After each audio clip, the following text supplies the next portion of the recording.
Yeah. Okay.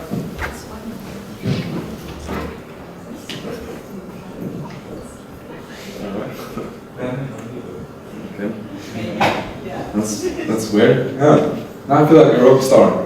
We're talking about rock stars here. Yeah. Someone mentioned rock star. Yeah. So hi. Yes, I work with team coaching and the coaching of teams and leaders in different organizations. I mainly work with market research companies, but I also work with startups.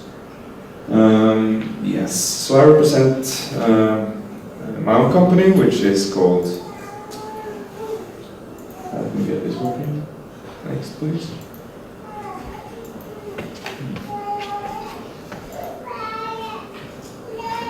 Called Coaching Partner. So what is coaching? Coaching is, this is kind of the definition, partnering with clients in a thought-provoking and creative process that inspires them to maximize their personal and professional potential. So it's all about designing well-functioning teams. And not all of you are a big team yet. I see some teams here and I recognize some of you from Startup Weekend as well. But you will be a team, and as you grow, you will need more resources, you will need to have the right team members on board, and work in the best possible way to design a well-functioning team. And Scrum, of course, which Benjamin talked about, is an important part of running a well-processed team.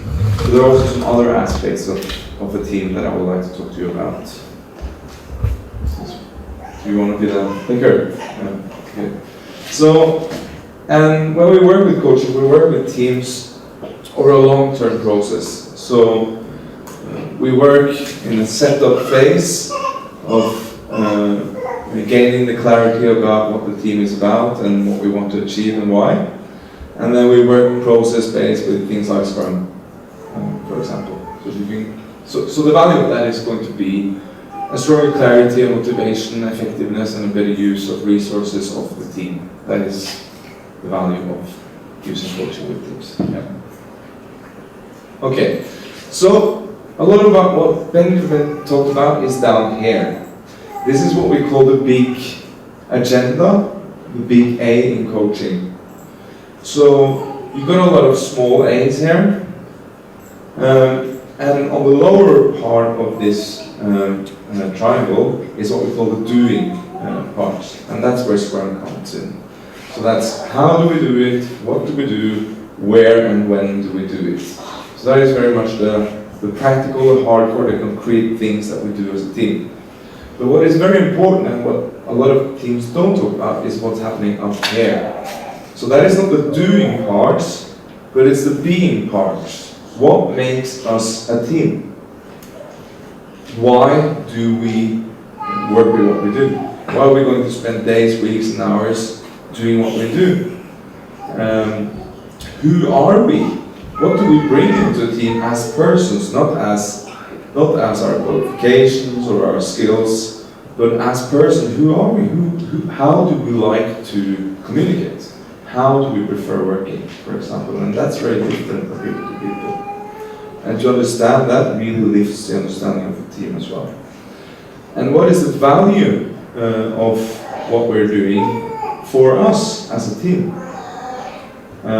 Those are the questions that, so we define that. So the big how is the Scrum type of thing, whereas the big why, which I'm going to talk quite a lot about, is what we work with a lot in coaching, the being part of a team. Okay? So that's what I want to challenge a little bit on today. To that each of you sit down and discuss a little bit your big why. So that is, who are you? So how do you prefer working? How do you prefer communicating? So what do you bring into the team as you?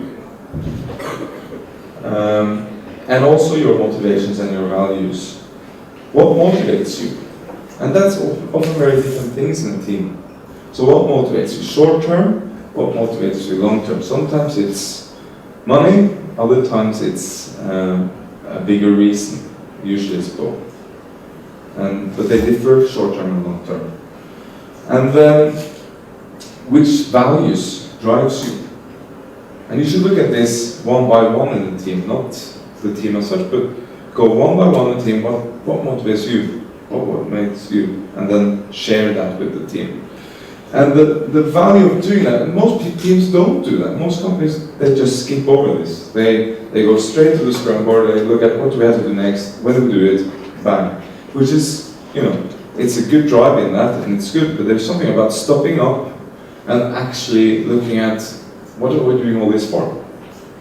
And sharing that with each other, and that really lifts the motivation, lifts the purpose, the clarity, and that really gives you the energy you need to do all the tasks you have on your Scrum board.